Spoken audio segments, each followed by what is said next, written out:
Mi esposa me tendió una trampa para caer en una redada y me deportaran. Así empieza la parte más oscura de mi vida. Yo nunca imaginé que la mujer con la que dormía cada noche sería la misma que me entregaría a migración durante una redada en Illinois, en pleno gobierno de Trump, cuando andaban cazando gente sin papeles como si fueran delincuentes. Lo que más dolió no fue la deportación, fue darme cuenta de que la traición venía de mi propia casa, de la persona que juró estar a mi lado y de los hijos que creí que me querían. Mi nombre es Mauro Salinas Ortega, tengo 66 años y soy de los Altos de Jalisco, México. Trabajé más de 25 años en Denver, Estados Unidos, siempre honrado, siempre luchando. Pensé que ya tenía mi vida hecha, que mi esfuerzo serviría para dejarles algo a mis hijos, pero nada te prepara para la traición de tu propia familia. Y eso fue lo que me pasó. La mujer, que dormía a mi lado, mi esposa Leticia, terminó entregándome como si yo fuera basura. Y lo peor es que mis hijos, Daniel y Julia, se pusieron de su lado sin pensar ni tantito en lo que yo había hecho por ellos. Todo comenzó cuando en las noticias se hablaba del gobierno de Donald Trump, que estaba haciendo redadas por todos lados. Cada semana se escuchaba de fábricas cerradas, gente detenida, hombres separados de sus familias. En esos días la comunidad vivía con miedo. Uno salía a trabajar sin saber si regresaría. Yo también tenía miedo, claro, pero siempre pensé que mientras trabajara y no me metiera en problemas estaría bien. Ese fue mi error, confiar demasiado.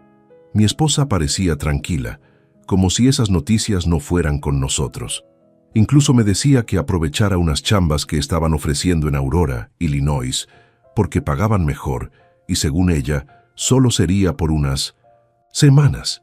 Insistió tanto que al final acepté. Yo pensé que lo hacía para ayudar, pero luego entendí que ya tenía algo planeado. En Aurora trabajé en una bodega de materiales. Era un trabajo duro, pero nada nuevo para mí. Ahí pasé días cansados, pero tranquilos. Nunca sospeché que Leticia había dado mi información a personas que sabían de las redadas. Ella conocía a alguien que trabajaba cerca del gobierno local, alguien que pasaba datos de dónde estaban contratando inmigrantes, y esa persona le dijo que pronto habría un operativo grande en mi zona. En vez de avisarme, en vez de protegerme, Leticia decidió usarlo en mi contra. Yo no sabía nada. Yo seguía mi vida normal. Me levantaba temprano, agarraba mi lonche y manejaba a la bodega. Mis hijos ya casi ni me hablaban. Daniel me respondía seco y Julia ni siquiera me veía. Pensé que era cosa de edad, pero luego entendí que ya estaban del lado de su madre. El día de la redada comenzó como cualquier otro. Llegué a la bodega, saludé a mis compañeros y me puse a acomodar cajas. Estábamos platicando cuando, de repente, escuchamos un ruido fuerte, como si reventaran una puerta. Después se oyeron gritos en inglés. ¡Inmigración! Todos contra la pared. Nadie se mueva. Sentí un golpe en el estómago. Volteé y vi camionetas blancas, agentes armados entrando por todas las puertas. Algunos compañeros corrieron, otros se quedaron paralizados. Yo quise moverme, pero sentí mis piernas pesadas, como si no reaccionaran. Era como una pesadilla. En medio del caos, un agente vino directo hacia mí. No miró a nadie más. Vino derecho, como si ya supiera exactamente quién era yo y dónde estaba parado. «¿Tú eres Mauro Salinas?», me dijo en inglés. Mi corazón empezó a latir tan fuerte que casi me dejó sordo. ¿Cómo sabía mi nombre? Yo no era el único trabajador mexicano ahí. ¿Por qué venir directo hacia mí? Me pidió identificación, pero yo no llevaba nada más que mi credencial del trabajo.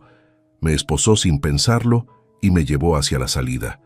Mientras caminaba, escuchaba a mis compañeros gritando, algunos llorando. Era un infierno. A mí me llevó uno de los primeros. No me registraron al azar, yo fui el objetivo principal.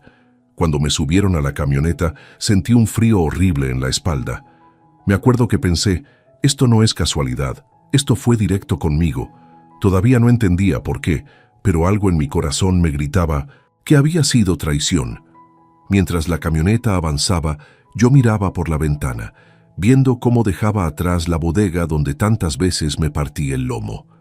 Cerré los ojos y pensé en mi familia. Pensé que Leticia estaría preocupada. Pensé que mis hijos llorarían al saber que me llevaron. Me imaginé que cuando me llamaran ella diría que me amaba y que me esperaría. Pero yo no sabía que mientras me llevaban, Leticia ya sabía todo. Ella misma había dado la hora exacta en que yo entraba al trabajo, mi ropa, mi lugar de labores y hasta mi lonche rojo donde guardaba mis tortillas. Ella misma había ayudado a que yo cayera en esa redada del gobierno de Trump, donde agarraron a más de 60 personas. Y entre todos ellos, yo era el que tenían marcado con más datos. Me llevaron a un centro de detención en Illinois, cerca de la frontera con Wisconsin.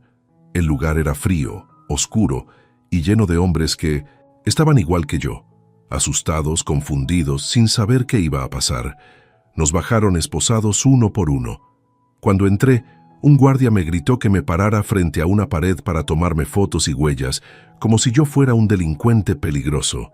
Yo no decía nada, pero por dentro sentía cómo se me partía el alma. No podía creer que tantos años trabajando honrado terminaran así. Mientras me revisaban, no entendía por qué me habían agarrado tan directo en la redada. Había muchos trabajadores, pero conmigo parecían ya tener todo listo. Un agente me hizo preguntas específicas. ¿Cuánto tiempo llevaba en Estados Unidos? ¿En qué otros lugares había trabajado? Si tenía familiares legales. Yo contesté lo que pude, aunque con la garganta apretada. Cada respuesta que daba me hacía sentir más hundido. No entendía cómo sabían tanto.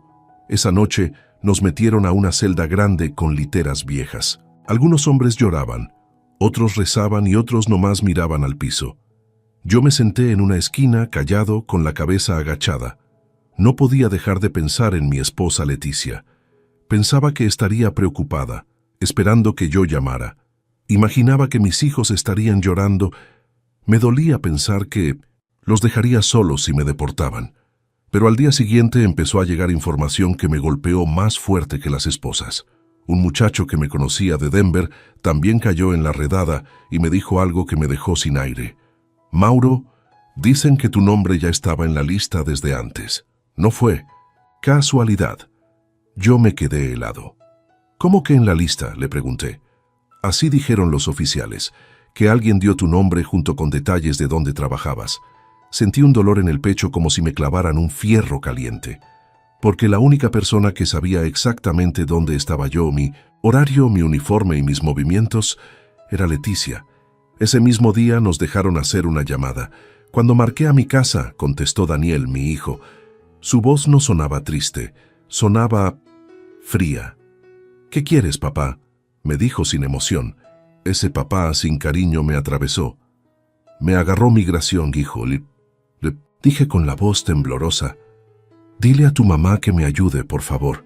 Escuché cómo se rió bajito, como si le diera gusto. Mamá dice que tú te lo buscaste, respondió.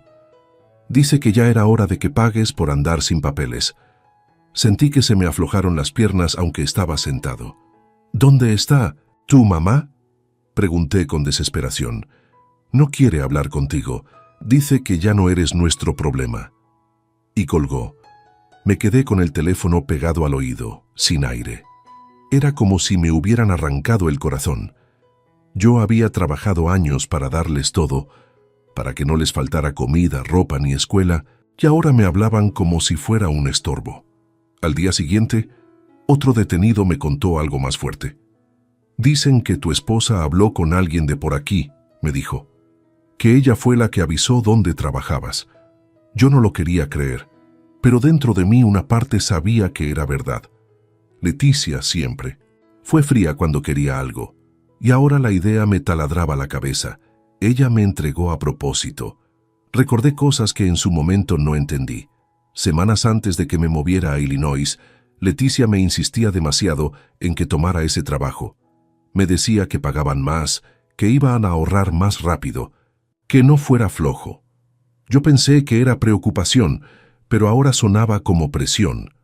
También recordé que un día me preguntó a qué hora exacta entraba a la bodega, que cómo iba vestido, que si siempre me ponía mi chaleco café. En ese momento no sospeché, pero ahora me daba cuenta de que esas preguntas no eran normales. La rabia empezó a crecer dentro de mí, mezclada con un dolor que me quemaba. No entendía cómo podía hacerme algo así la mujer con la que viví tantos años. ¿Qué le hice yo para merecer eso? ¿Por qué me entregó en plena redada del gobierno de Trump, sabiendo que ahí agarraban a cualquiera sin pensar? Cuando llegó la segunda noche, me acosté en la litera con los ojos abiertos. No podía dormir. Miraba el techo como esperando que alguien me explicara qué estaba pasando. Recordaba a mis hijos, a Leticia, a los sacrificios que hice por ellos. Recordaba noches trabajando bajo la nieve, días sin comer para ahorrar, dolores en la espalda que nunca se me quitaron. Y ahora estaba ahí, encerrado, por culpa de la persona que juró estar conmigo en lo bueno y en lo malo. En la madrugada me levanté y caminé hacia la reja. Me agarré de los barrotes y apreté los dientes. Sentí que algo dentro de mí cambiaba. Ya no era solo tristeza, era coraje, un coraje que me hacía temblar.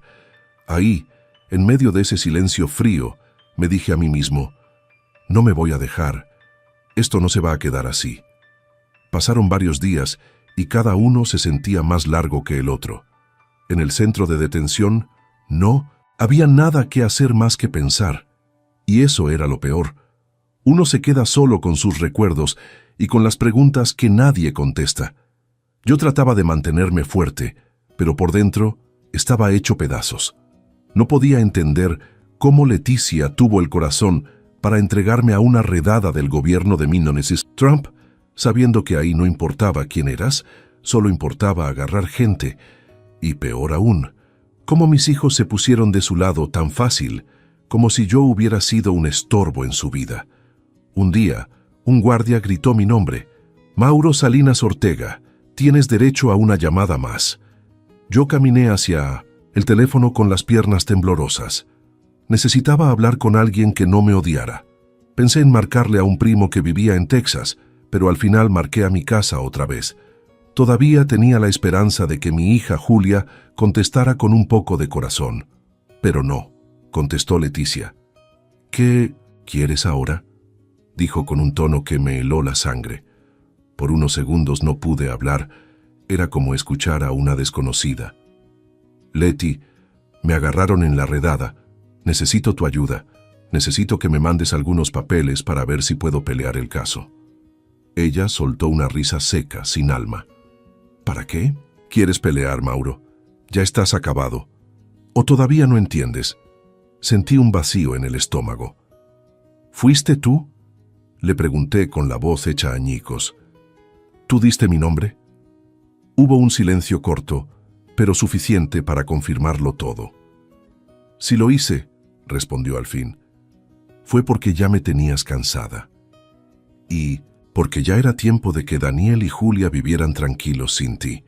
Esas palabras me atravesaron como un cuchillo. Me recargué en la pared del teléfono para no caerme.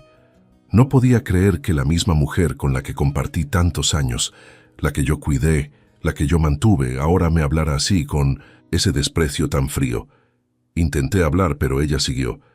«Y no pienses que me va a dar lástima», dijo. «Tú no vales nada aquí. Yo me encargaré de que tus hijos tampoco te extrañen». El guardia me hizo señas de que tenía un minuto más.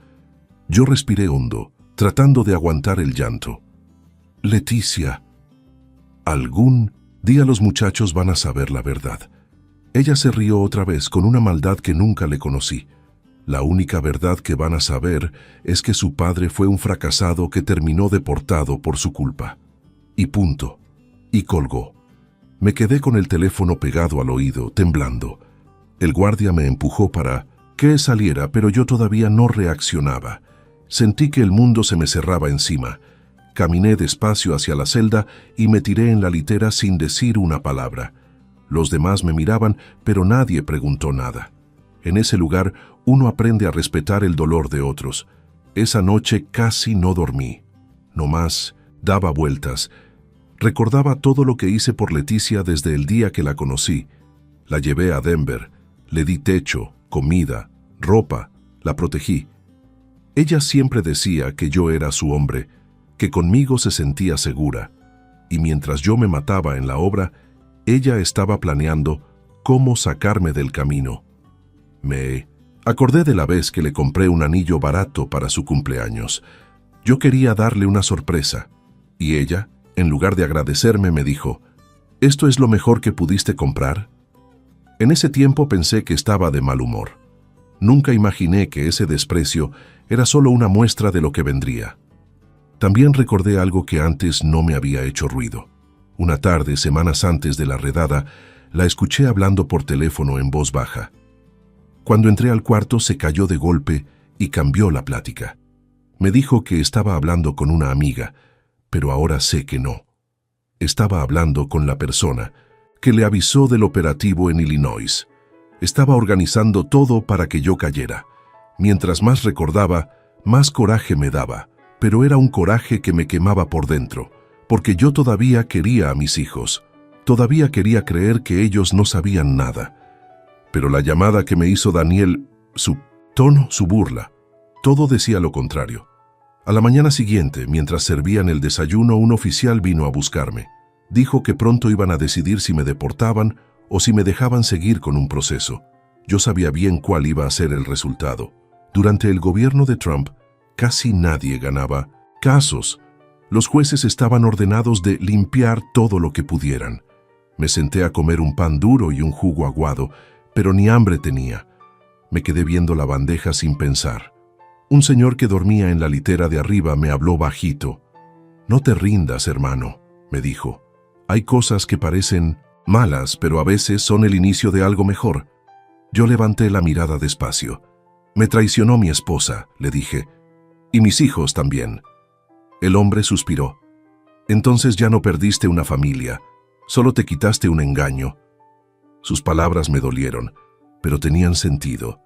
Me quedé pensando en eso el resto del día, porque aunque estaba roto, algo dentro de mí empezaba a levantarse, como si un pedazo de mi corazón estuviera despertando después de muchos años callado.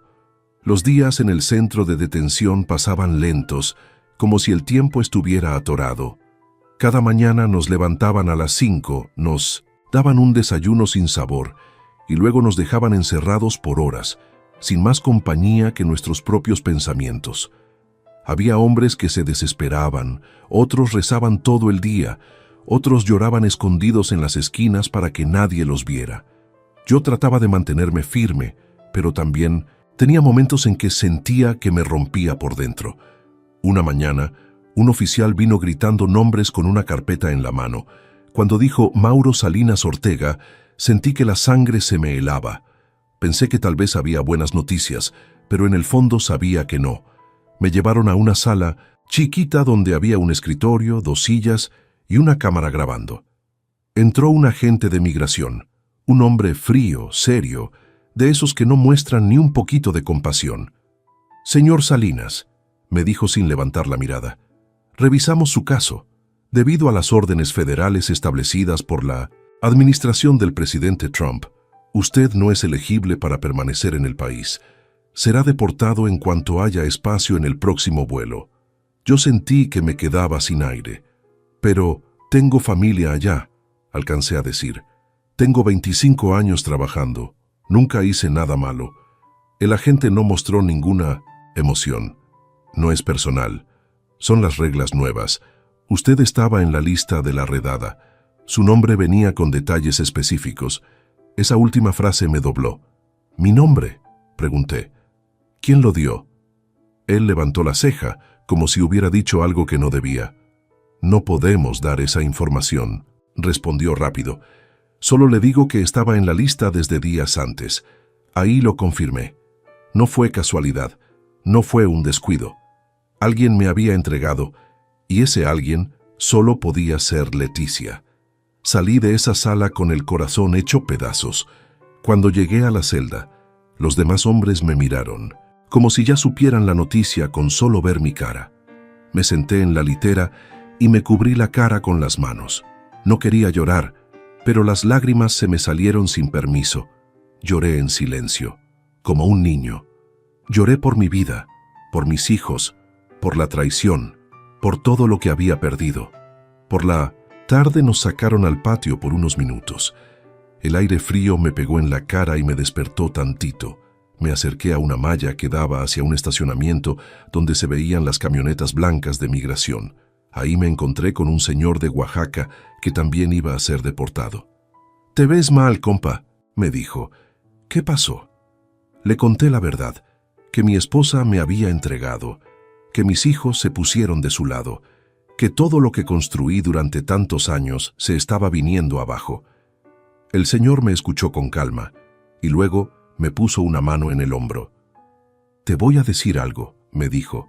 «Cuando la traición viene de la familia, duele el doble, pero también enseña el doble.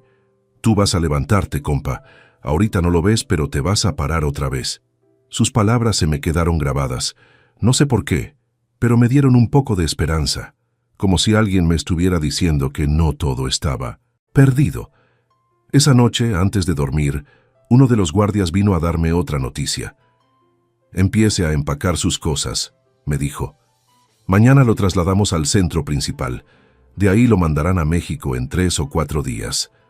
Sentí un vacío enorme, como si me estuvieran arrancando de raíz. Después de que el guardia se fue, un muchacho que dormía en la litera de enfrente se me quedó viendo. «¿De verdad lo entregó su esposa?», preguntó en voz baja. Yo asentí, sin ganas de hablar. «Mi mamá me dejó cuando era niño», dijo el muchacho. «Y un día un señor me dijo algo que nunca olvidé. A veces la familia que uno quiere no es la familia que uno tiene. Usted no está solo. Siempre hay alguien en el mundo que nos ayuda cuando menos lo esperamos». Esa frase me pegó fuerte. Me dormí pensándola una y otra vez. Al día siguiente nos subieron a un autobús con rejas en las ventanas. Parecía un camión de presos. Mientras avanzábamos por la carretera, miré los árboles, las tiendas, la gente caminando libre. Pensé en Leticia, en cómo seguramente estaba tranquila en mi casa, acostada en mi cama, usando mis cosas, riéndose con mis hijos, mientras yo iba rumbo a México como si fuera un criminal. Pero también sentí algo nuevo dentro de mí. Un fuego chiquito, pero fuerte. Era coraje, sí, pero también ganas de pelear, de recuperar mi dignidad. Yo no sabía cómo ni cuándo, pero algo me decía que esta historia no iba a terminar con mi deportación. Cuando llegamos al otro centro, nos metieron en otra celda. Ahí me dieron una bolsa transparente con mis cosas. Mientras la veía pensé, me derribaron, pero no me mataron. Los últimos días antes del vuelo a México fueron los más pesados. Ya no había esperanza de quedarme en Estados Unidos. El gobierno de Trump estaba sacando a la gente sin pensarlo. 2 veces. No importaba cuántos años llevaras allá, si habías trabajado derecho o si tenías familia. Para ellos solo eras otro número. Y yo era uno de esos números, marcado desde antes por la traición de Leticia. En el centro principal de detención, el ambiente era todavía más triste. Había hombres de todas las edades, jóvenes, adultos, viejos, todos esperando el mismo destino. Yo me senté cerca de un señor de Honduras que parecía perdido. «¿Llevas mucho aquí?», le pregunté nomás por hablar. 2 semanas, respondió sin mirarme. Me agarraron en la calle. Iba a comprar leche para mis hijos. Sentí un nudo en la garganta. Historias como la suya estaban por todas partes, y aunque mi caso era distinto, el dolor era igual. Ahí todos éramos hombres arrancados de golpe de nuestras vidas. Nos daban comida sin sabor y agua tibia. No había reloj, así que no sabíamos si era hora de dormir o de despertar. Lo único que sabíamos era que pronto nos subirían a un avión y nos mandarían lejos de todo lo que construimos. Una tarde, me llamaron para una última revisión. Al entrar a la oficina, había una mujer encargada de los casos finales. Me preguntó si tenía familia en Estados Unidos. Yo le dije que sí, que tenía esposa e hijos. Ella levantó la ceja como sorprendida. «¿Y ellos no han llamado para preguntar por usted?», preguntó. Me dolió admitirlo. «No, mi esposa no quiere saber nada de mí». La mujer anotó algo en su carpeta y me miró con una expresión que parecía pena. «Lo lamento», dijo. «Estas situaciones son muy duras». Yo asentí, pero por dentro sentía coraje. no por la deportación, sino por saber que la persona que debía estar ahí apoyándome era la misma que me había hundido. Cuando regresé a la celda, me acosté en la litera de arriba. Cerré los ojos y pensé en mis hijos. Recordé cuando Daniel estaba chiquito y se dormía en mis brazos después de la escuela. Recordé cuando Julia me pedía que la llevara al parque y corría detrás de mí riendo. Esos recuerdos me quebraban, porque ahora esos mismos hijos me hablaban como si yo fuera basura. Pero mientras más pensaba, más entendía que ya no podía depender de ellos. Si algún día se daban cuenta de la verdad, sería por sí solos. No porque yo estuviera rogando. Yo ya había dado todo lo que podía dar. Esa noche no dormí. Me quedé viendo el techo, escuchando los ronquidos y los susurros de los demás. En medio del silencio, me hice una promesa. Si voy a caer, será de pie, y cuando me levante ellos van a ver quién soy. A la mañana siguiente llegó el día del traslado final. Los guardias entraron con listas y nos ordenaron formar fila. El ambiente se sentía pesado, como si todos estuviéramos en un funeral. Nos dieron nuestras bolsas transparentes con nuestras pocas pertenencias. Nos pusieron grilletes en los pies y esposas en las manos. Mientras caminábamos por el pasillo, escuché que alguien dijo: «Este vuelo va lleno. Todos vienen de la redada en Illinois». Sentí un escalofrío. Yo estaba ahí por culpa de Leticia, pero también por el gobierno que se empeñaba en sacar a cualquiera que no tuviera papeles. 2 golpes en uno. Al subir al avión, todo estaba frío. Los asientos eran de plástico y los guardias se sentaban en las puntas vigilando. Me puse en el asiento que me tocó y cerré los ojos. No quise ver a nadie. No quise hablar. Solo respiré hondo. El avión despegó. Sentí el jalón fuerte y por primera vez en muchos años no me dio miedo el vuelo. Lo que me daba miedo era lo que me esperaba al aterrizar. No había casa, no había familia, no había nada seguro. Durante el vuelo pensé mucho en la vida. Pensé en cómo un hombre puede trabajar décadas, construir, ahorrar, sacrificarlo todo y perderlo en un solo día por culpa de la ambición de alguien más. Pensé en Leticia, en su frialdad, en su manera de hablarme en la llamada. Pensé en su risa cuando le pregunté si había sido ella. Y mientras pensaba, algo dentro de mí empezó a cambiar. Ya no era solo tristeza. Era una fuerza nueva, como si mi corazón me gritara que no me dejara morir, que todavía tenía camino. Cuando el avión aterrizó en México, todos nos levantamos en silencio. Algunos lloraron. Otros se quedaron serios. Yo caminé despacio por el pasillo, mirando por las ventanas el cielo mexicano que no veía desde hacía años. Al bajar del avión, sentí el aire caliente de mi país en la cara. Pero no fue alivio, fue como una bofetada, porque ahí, en ese momento, entendí algo que me dolió y a la vez me dio fuerza. Me quitaron todo, pero todavía sigo vivo. Y mientras uno esté vivo, siempre hay forma de levantarse. Cuando puse mis pies en México, sentí un vacío tan grande que pensé que me iba a desplomar ahí mismo. Venía con lo puesto, una camisa vieja, un pantalón gastado y una bolsita transparente. Con mis cosas, nada más. Todo lo demás se quedó en Estados Unidos. Mi casa, mi trabajo, mis recuerdos, mi vida y también la traición más grande que me habían hecho. En el aeropuerto de Guadalajara vi cómo otras familias recibían a sus deportados con abrazos y lágrimas. Yo, en cambio, caminaba solo como un fantasma. Nadie me esperaba, nadie preguntaba por mí. Tomé un taxi al rancho donde vivía un primo lejano, Amador, el único familiar que sabía que yo regresaría algún día, aunque no así. Cuando llegué, él salió sorprendido. «Mauro, ¿qué te pasó? ¿Por qué vienes así? Te ves acabado». Mi voz se quebró cuando respondí. «Me deportaron, primo. Me agarraron en una redada.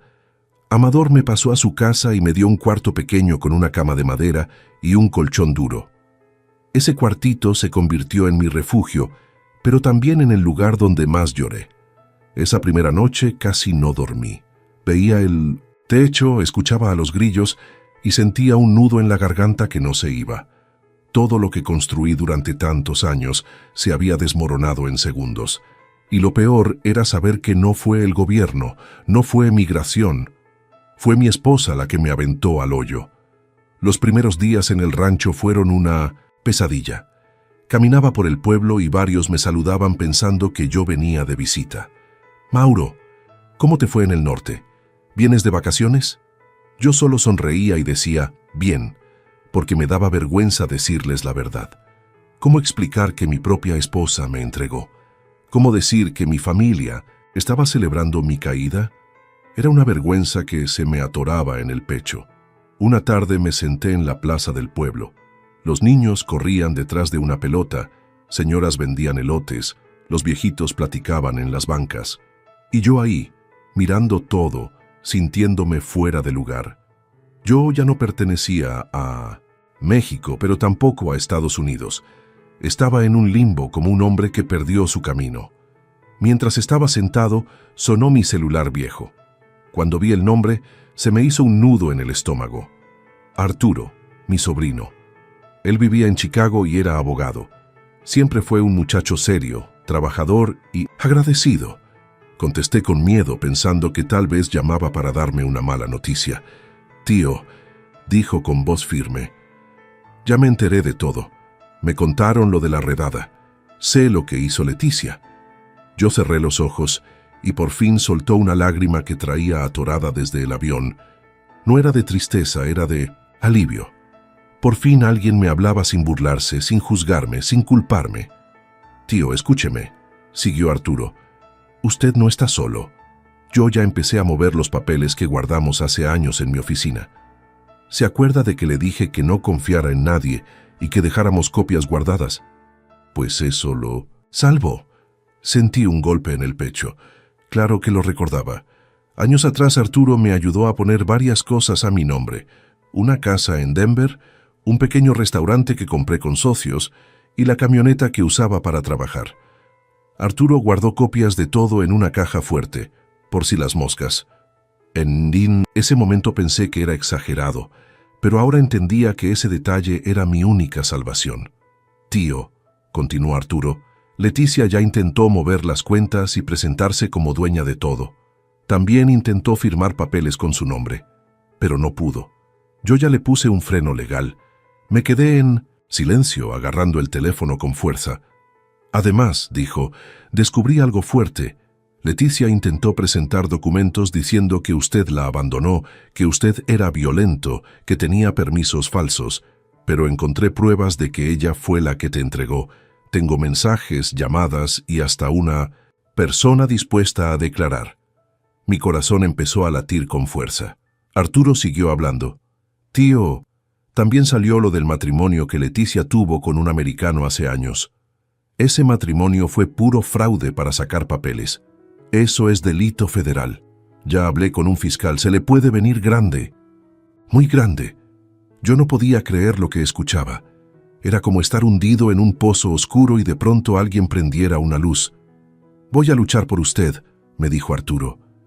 «Le prometo que no voy a dejar que ella se quede con nada de lo que usted trabajó».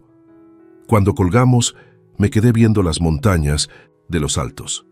El viento soplaba fuerte, pero yo sentí algo que no había sentido desde hacía semanas: esperanza. Esa noche dormí un poco mejor. No porque todo estuviera resuelto, sino porque por primera vez no me sentía solo. Leticia me había traicionado. Mis hijos me habían dado la espalda, pero yo todavía tenía a Arturo.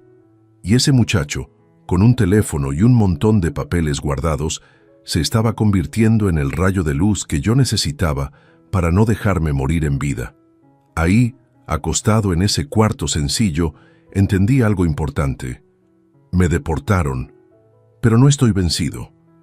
Y esa idea fue el inicio de mi levantada. Después de la llamada con Arturo, mi vida comenzó a moverse de otra manera.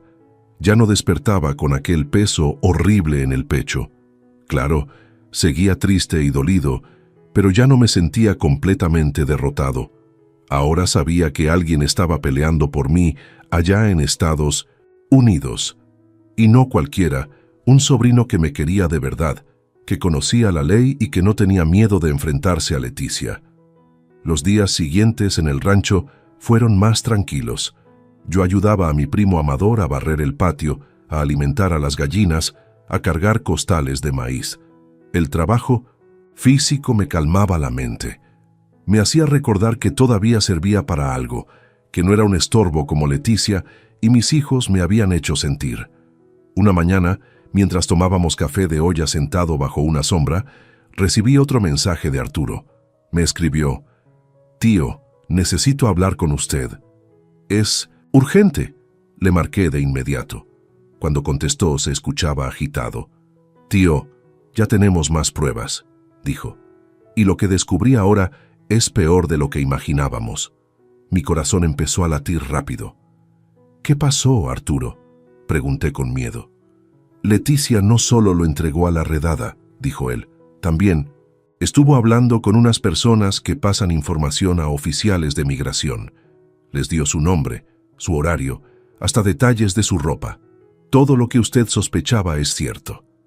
Yo cerré los ojos con fuerza. Aunque ya lo intuía, escucharlo así, confirmado por Arturo, me ardió como un golpe en el pecho. «Pero eso no es todo», continuó. «Encontré mensajes donde ella habla con otra mujer diciéndole que cuando usted cayera detenido, ella se iba a quedar con todo y que sus hijos se iban a poner de su lado». El coraje se me subió a la garganta. No podía creer que Leticia hablara de mí así, como si yo fuera un estorbo. Era como si 25 años de matrimonio no hubieran significado nada para ella. «Tío», dijo Arturo, «también descubrí que Leticia intentó mover su camioneta a su nombre. Fingió su firma, pero la oficina la rechazó porque no coincidía. Eso me dio una pista para investigar más. Y encontramos varias firmas falsificadas». «¿Firmas mías?», pregunté apretando los dientes. «Sí, y eso es fraude. Eso, junto con lo del matrimonio falso con el americano, la está hundiendo sola». Me quedé en silencio un momento, respirando hondo. «Arturo», le dije, «¿crees que pueda ganar esto?». «Tío, no». «Solo lo va a ganar», respondió con seguridad. «La vamos a dejar sin nada y va a tener que pagar por lo que hizo. Usted hizo todo bien. Ella fue la que jugó sucio. Cuando colgamos, no pude evitar sentarme en una piedra cerca del corral.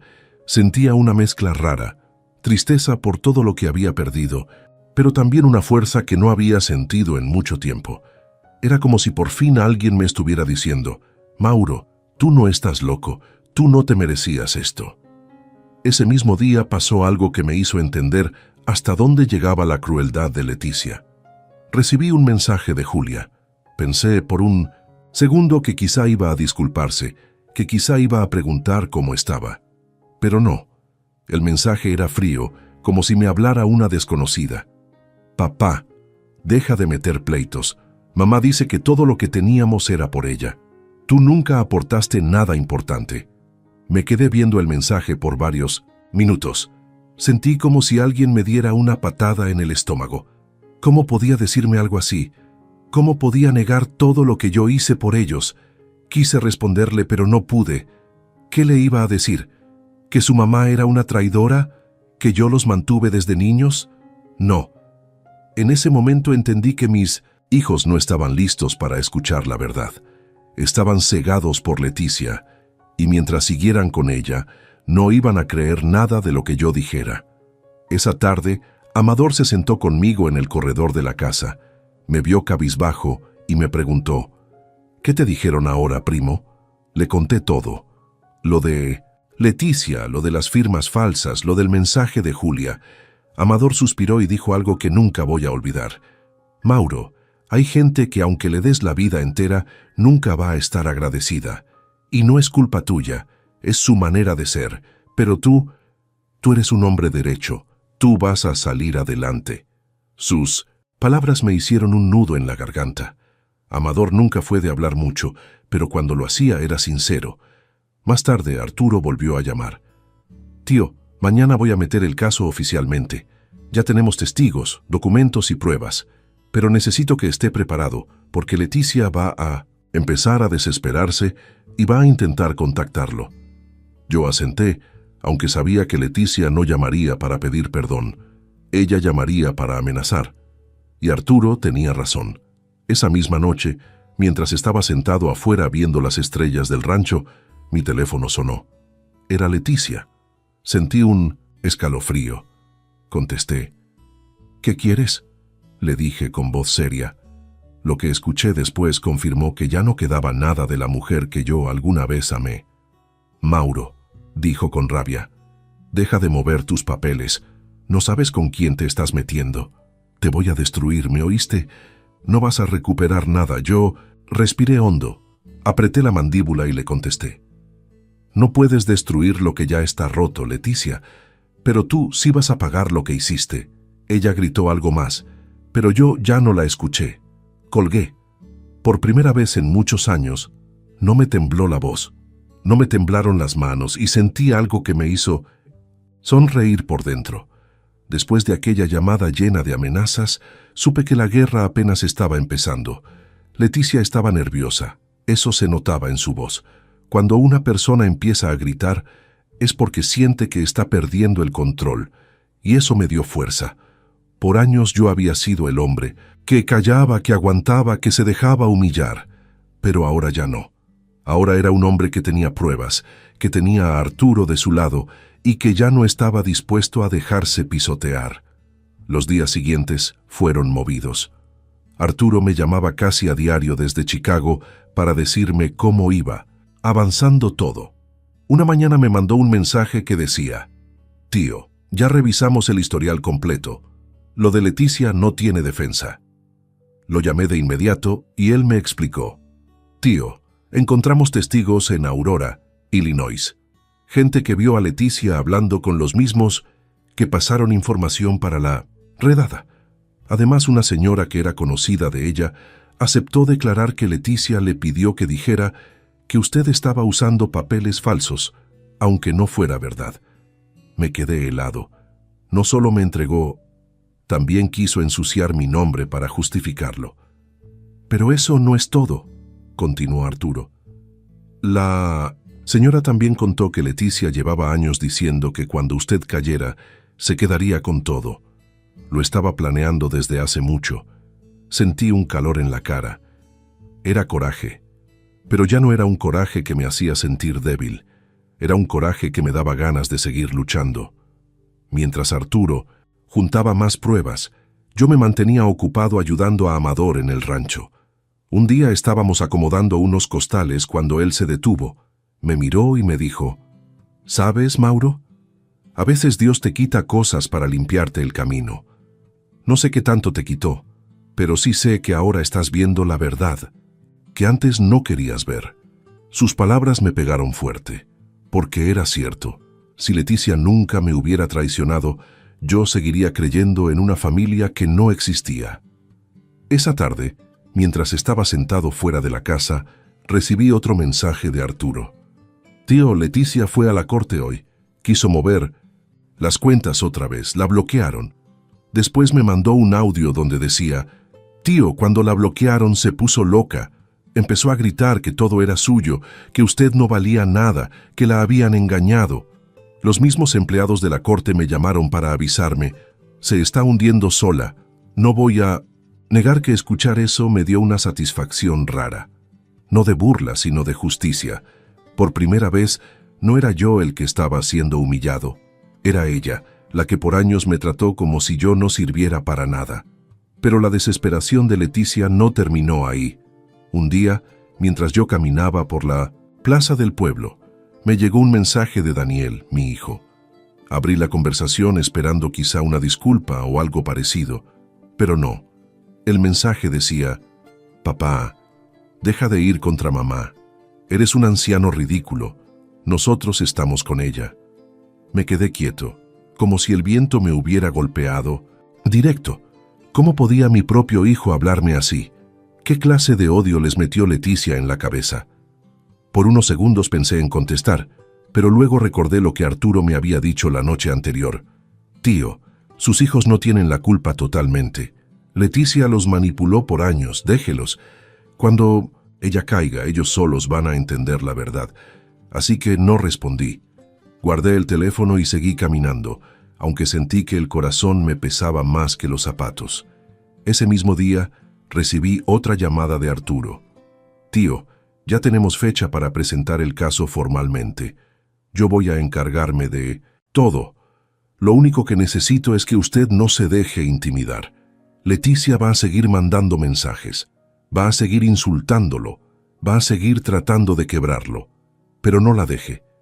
Ella está desesperada, y cuando una persona desesperada se siente acorralada, comete errores». Yo respiré hondo. «No te preocupes, hijo», le dije. «Si pude aguantar lo que aguanté allá, esto también lo puedo aguantar». Arturo se quedó callado unos segundos y luego me dijo con voz más suave: «Tío, usted siempre fue un hombre fuerte. Nada más que antes no lo veía». Ese comentario me dio un orgullo que no había sentido en mucho tiempo. Esa noche, mientras estaba sentado afuera mirando el cielo lleno de estrellas, pensé en todo lo que había pasado. Pensé en Denver, en mis trabajos, en las madrugadas de frío, en las botas gastadas. Pensé en Leticia, en su risa falsa, en las veces que me humilló frente a los niños, en cómo siempre me hacía sentir pequeño. Pensé en mis hijos, en cómo me daban la espalda, pero también pensé en que un día iban a abrir los ojos. Y ahí, sentado en un banquito de madera, entendí algo importante.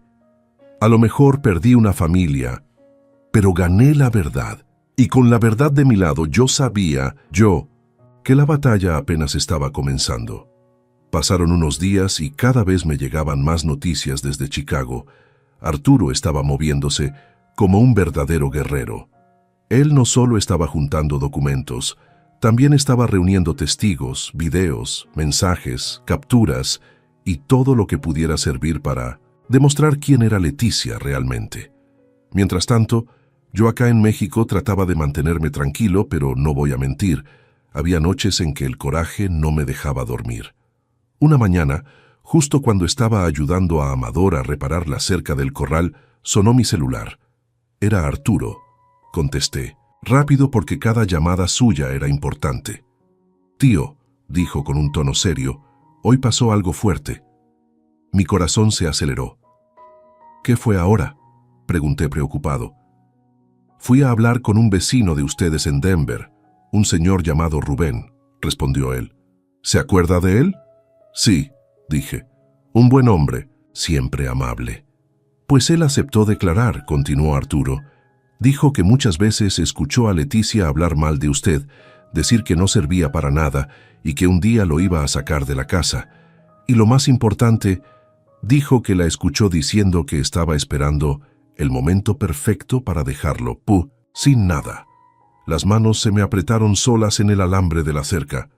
«Ese hombre nunca miente», dije respirando hondo. «Exacto, tío», contestó Arturo. «Y su testimonio vale oro». No solo eso, también declaró que muchas veces lo vio salir a las 4 de la mañana a trabajar, mientras Leticia se quedaba dormida. Eso demuestra que usted era el que sostenía la casa. Escuchar eso me dio un sentimiento raro. Por un lado, tristeza.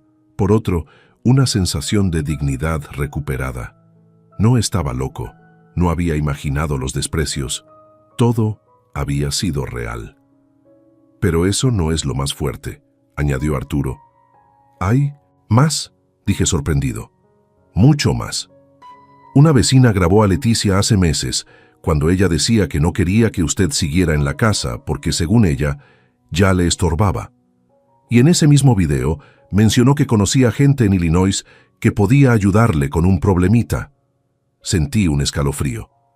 «¿Ese problemita era yo?», pregunté con la voz baja. «Sí, tío», respondió Arturo con firmeza. «Y esa grabación ya está en manos del juez». Me quedé en silencio. Era como si de pronto el mundo me confirmara todo lo que yo había sufrido durante años. Leticia no solo me entregó, había planeado mi caída desde mucho tiempo atrás. Arturo siguió. «Tío, yo sé que esto duele, pero también significa que estamos ganando terreno. Ella ya no tiene cómo defenderse». «Gracias, hijo», le dije con la voz rota.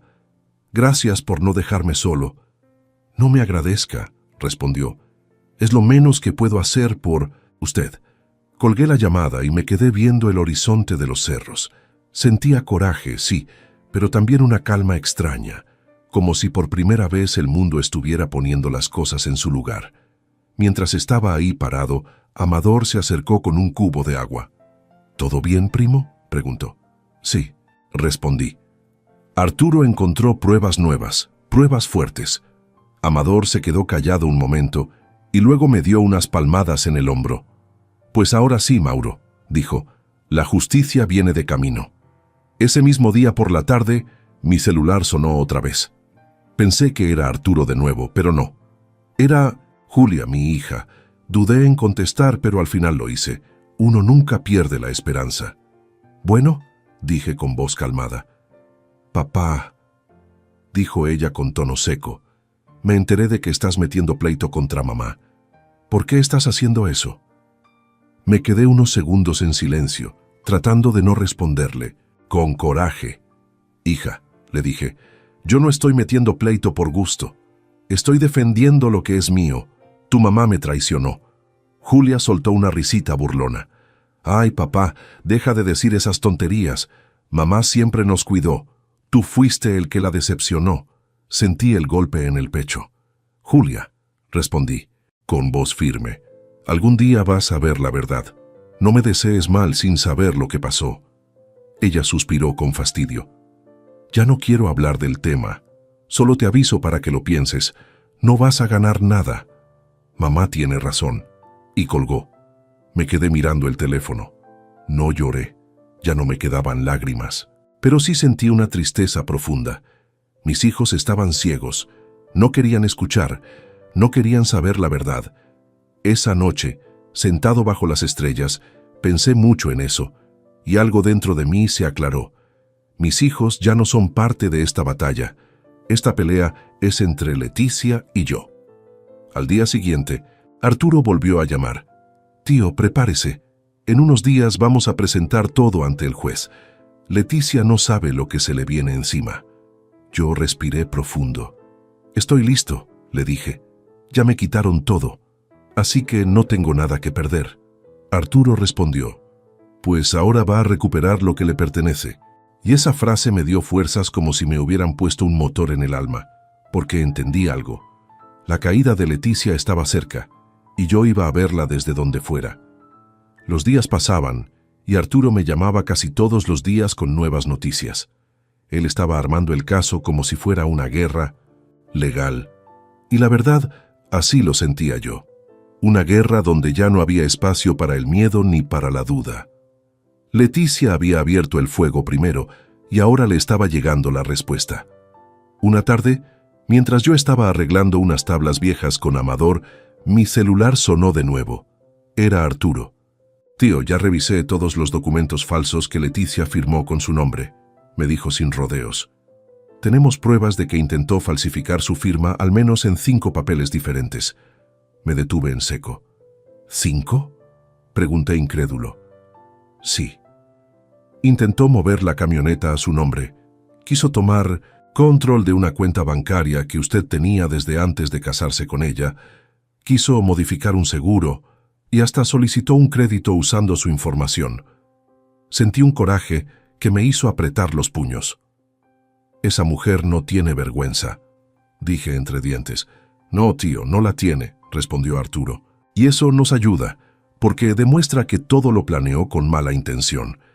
Y lo mejor es que la corte ya tiene copia de todo. No puede negarlo. Respiré hondo. Me dolió saber que quien fue mi esposa tantos años me viera solo como una herramienta para robar. Pero también me sentí más firme. Ella no me iba a ganar. Arturo continuó. Además, tío, el vecino Rubén consiguió otra persona que escuchó conversaciones de Leticia. Esa persona también va a declarar.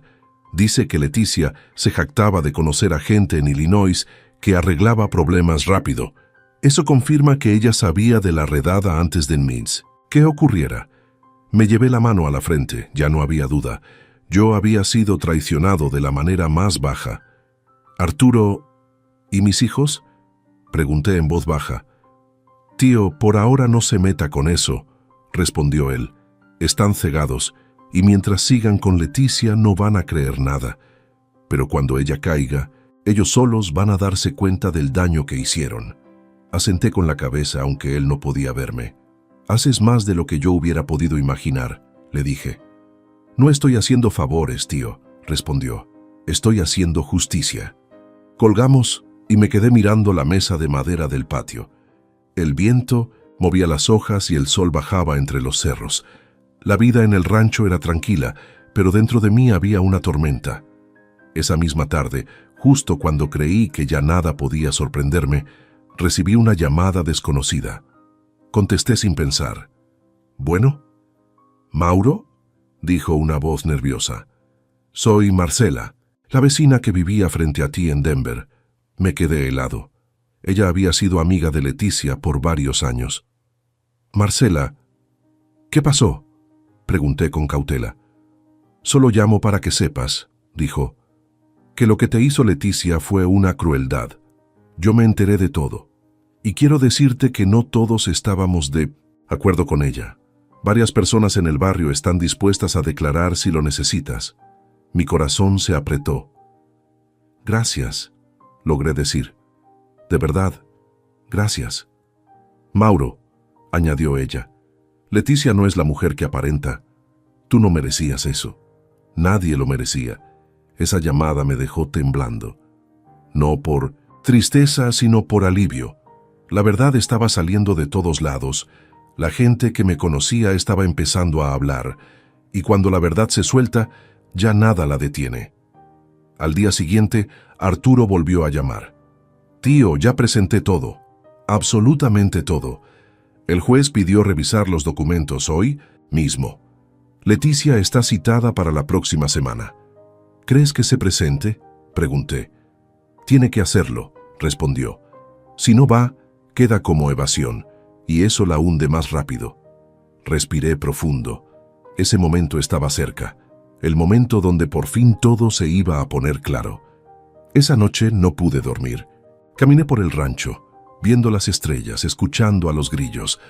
Pensaba en lo que Arturo estaba logrando. Pensaba en Leticia, en su cara de burla el día que me dijo por teléfono que yo no valía nada. Pensaba en mis hijos, que ahora estaban callados, escondidos detrás de ella. Quería que el mundo supiera la verdad, pero más que eso quería recuperar mi dignidad. En la madrugada, mientras estaba sentado fuera del cuarto escuchando el silencio, sonó mi celular. Era Arturo otra vez. «Tío», dijo con una voz distinta, como emocionada. «Acaba de salir una nota en un periódico latino de Chicago. Publicaron el caso, ya todos saben lo que hizo Leticia. Mañana va a estar en todas partes». Sentí que el corazón me brincó. ¿En serio? Sí, tío. ¿Y sabe qué? Mucha gente lo está defendiendo en los comentarios. Todos dicen que usted fue un hombre trabajador y que Leticia era una interesada. Por primera vez desde que me deportaron, sonreí. Arturo, gracias, le dije con la voz quebrada. Gracias por devolverme mi nombre. Tío, respondió él, esto apenas empieza. Prepárese. Lo que viene es grande. Y ahí entendí algo. Leticia iba a caer, y ya nadie podía detenerlo. El día siguiente, amaneció distinto. Desde temprano, antes de salir el sol, mi celular empezó a sonar. Eran mensajes de gente del pueblo, de conocidos en Estados Unidos e incluso de personas que yo ni recordaba. Todos me mandaban la misma nota del periódico latino de Chicago donde hablaban del caso. Ahí decía claro: hombre mexicano deportado tras redada en Illinois acusa a su esposa de traición y fraude. Ella enfrenta cargos serios. Ver mi nombre, el verdadero, limpio, con respeto, me sacó lágrimas que llevaba semanas aguantando. Amador entró al cuarto con una taza de café y me dijo: «Ya te hiciste famoso. Primo, mira nomás cómo habla la gente de ti». No supe qué contestarle. Solo respiré hondo, sosteniendo la hoja impresa que él había sacado de la computadora del cibercafé del pueblo. Ahí estaba mi historia, pero ahora contada con verdad, no con las mentiras de Leticia. La gente comentaba que yo siempre había sido un trabajador honesto, que me levantaba temprano, que nunca le hacía daño a nadie. Para mí, Eso era más valioso que cualquier riqueza. Ese mismo día, Arturo me llamó muy temprano. «Tío, esto estalló», dijo con voz seria. Hoy Leticia fue citada para una audiencia rápida porque la noticia llamó la atención del fiscal. Y sí, tío, ya la llevaron esposada. Me quedé mudo. ¿Cómo que esposada?, pregunté casi en un susurro. Así como lo oye, respondió Arturo. En cuanto salió la nota, una de las testigos que teníamos pendiente presentó más pruebas. Eso bastó para que los agentes fueran a su casa. La sacaron enfrente de varias personas. Tío, ahora toda la comunidad sabe quién es ella realmente. Mis piernas empezaron a temblar. Me senté en una silla de madera mientras Amador me observaba desde la ventana. Arturo, logré decir. ¿Y mis hijos?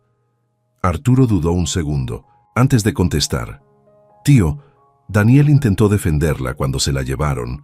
Se puso a gritar que era inocente, pero la policía no le hizo caso. Julia solo lloraba. Pero eso no cambia nada.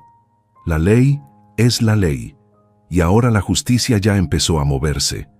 Me llevé la mano al pecho. No era alegría, era una mezcla rara de alivio, tristeza y dignidad recuperada. Porque aunque doliera saber que mis hijos estaban sufriendo, también sabía que ellos mismos se habían puesto de ese lado. Luego Arturo siguió. Lo mejor viene mañana, tío. Mañana es la audiencia completa. La juez pidió que usted esté en 1900 videollamada para escuchar todo. ¿Cree que pueda conectarse? Claro que sí, respondí sin pensarlo. Ahí voy a estar. Esa noche casi no dormí. Me levanté varias veces, salí al patio, caminé por el corredor del rancho, respiré hondo. Tenía un nudo en el estómago. No por miedo, sino por lo que venía.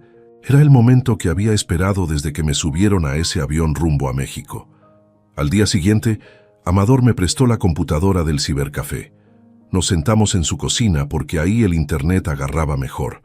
Arturo se conectó desde la corte. Se veía con traje, serio, seguro.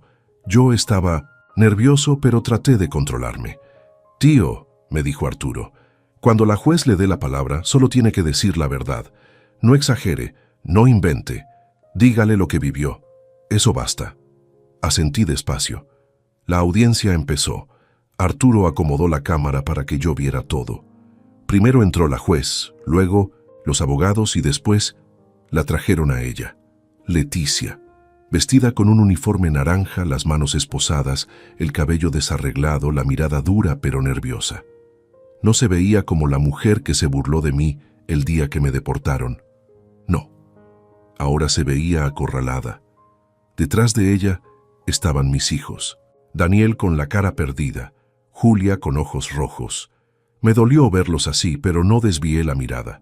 El fiscal empezó a hablar.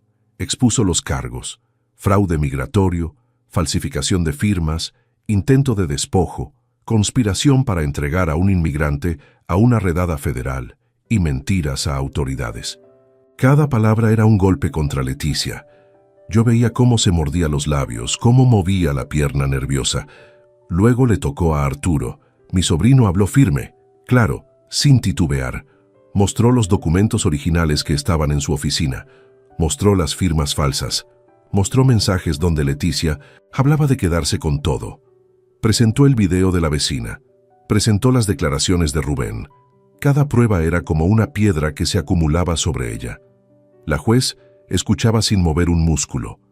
Mis hijos solo miraban al piso. Luego, la juez dijo: «Señor Mauro Salinas, ¿desea usted declarar?» Sentí un nudo en la garganta, pero hablé.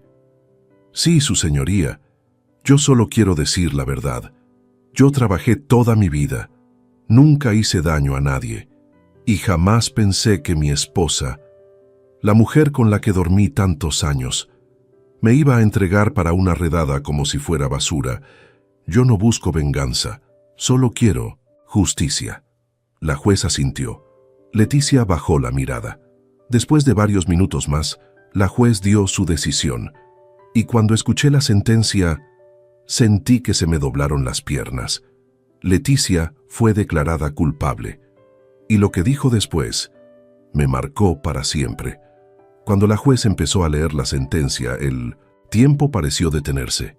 Yo estaba con el corazón acelerado, mirando la pantalla desde el rancho de mi primo Amador, sintiendo cada palabra como si me cayera directo en el pecho. Arturo estaba firme en la corte, con los papeles en la mano. Leticia temblaba, con las esposas brillándole bajo la luz. Mis hijos estaban atrás, sin saber a dónde mirar. La juez dijo con voz firme: por los delitos presentados, por el nivel de premeditación, por las falsificaciones y por haber colaborado con terceros para entregar a su esposo a una redada federal, este tribunal la declara culpable. La sentencia será de 25 años en una prisión federal. Yo cerré los ojos un momento, no por gusto, sino porque la emoción me rebasó. Había esperado justicia por tanto tiempo que no sabía cómo sentirme. No estaba feliz, no estaba triste, era otra cosa, como si finalmente pudiera respirar. Leticia gritó: «No, yo no hice nada. Él me engañó, él me obligó». Pero nadie la escuchaba, ni la juez, ni los oficiales, ni siquiera mis hijos. Daniel la miraba con cara de shock.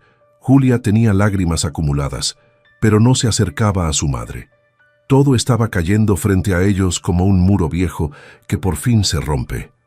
Los guardias la sujetaron y ella seguía gritando: «Mauro, maldito, esto es tu culpa. Algún día vas a pagarlo». Yo no respondí, solo la miré con calma. Esa mujer ya no era mi esposa, ya no era nadie para mí, solo era una persona que escogió su camino, y ese camino tenía un final que ella misma se construyó. La juez continuó: «Además, este tribunal confirma que todas las propiedades, cuentas y bienes mencionados continúan legalmente a nombre del señor Mauro Salinas Ortega. Cualquier intento de transferencia queda anulado de manera definitiva». En ese momento sentí que recuperaba algo más que mis bienes. Recuperé mi nombre, mi dignidad, mis años, mis sacrificios. Cuando la audiencia terminó, Arturo me habló desde la corte. «Ganamos, tío. Todo es suyo. Nadie puede quitárselo. Y Leticia ya no puede dañarlo». Yo no pude hablar. Solo asenté mientras las lágrimas me corrían por la cara. Amador, que estaba a mi lado, me puso una mano en el hombro. «Lo lograste, primo», me dijo. «Aguantaste lo que pocos aguantarían». Esa noche dormí como no dormía desde hacía mucho.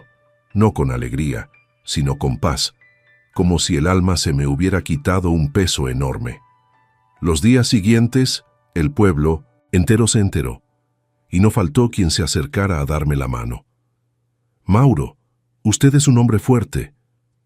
Dios tarda, pero no olvida». Qué bueno que la verdad salió. Yo solo agradecía con humildad. No buscaba ser héroe, solo quería vivir en paz. A las 2 semanas, Arturo me llamó otra vez. «Tío», dijo, «quiero que venga un tiempo a Chicago en cuanto arreglemos lo de su permiso. No para quedarse, sino para que firme unos papeles y decida qué quiere hacer con la casa y el restaurante». «¿Crees que pueda volver?», pregunté dudoso. «Claro», respondió. «Ya no hay cargos contra usted. Usted es el dueño, legítimo, y yo lo voy a respaldar en todo». Me quedé pensándolo unos segundos. «Está bien, hijo, cuando se pueda, voy». Pero hubo algo más que me dijo antes de colgar. «Ah, y tío, Daniel me llamó». Me quedé helado. «¿Daniel? ¿Y qué quería?». Arturo suspiró. «Pues, ya sabe cómo son los muchachos cuando la vida les da un golpe». Lloró. Dijo que estaba confundido, que no sabía qué pensar, que se sentía traicionado por su mamá. Me preguntó si usted estaría dispuesto a hablar con él. Yo apreté los labios. «¿Y tú qué le dijiste?». «Que usted decidiría». «Hiciste bien». Arturo guardó silencio un momento y luego dijo: «Tío, los hijos no siempre entienden a tiempo, pero el tiempo acomoda todo». Cuando colgué, me quedé mirando al cielo. Pensé en Daniel. Pensé en Julia. Pensé en que todavía eran mis hijos, aunque me hubieran apuñalado por la espalda. Pensé en que ellos también habían sido manipulados por Leticia, pero también entendí algo.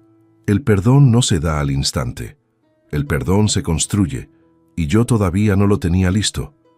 Un día, Mientras caminaba por la plaza del pueblo, un niño se me acercó. Tendría unos 8 años. Me miró con curiosidad y dijo: «¿Usted es don Mauro? El que salió en el Pusintosintin periódico». Me reí un poquito. «Sí, hijo, ese soy yo. Mi papá dijo que usted es un hombre valiente», me dijo con una sonrisa, «y que un día quiere saludarlo». Esas palabras me llegaron más hondo que cualquier otra, porque no venían de odio, ni de miedo, ni de chisme. Venían de un corazón limpio. Revolví el cabello y seguí caminando. En esos días entendí algo importante. No gané por querer vengarme. Gané por no rendirme. Leticia terminó donde tenía que terminar. Mis hijos viven ahora con la verdad frente a ellos. Y yo empecé una nueva vida aquí en México. Compré un pequeño terreno. Sembré maíz, frijol y puse una casita sencilla. No necesito lujos, solo paz. A veces me preguntan si extraño a Leticia. No, a quien extraño es al hombre que fui alguna vez. Ingenuo, confiado, creyente de que todos eran buenos. Pero incluso eso, con el tiempo, lo he ido soltando. Porque lo más valioso que recuperé no fue mi casa, ni mis cuentas, ni mis bienes. Lo más valioso fue a mí mismo. Y ahora, cuando camino por los cerros al amanecer, siento algo que no sentía desde hace años: libertad.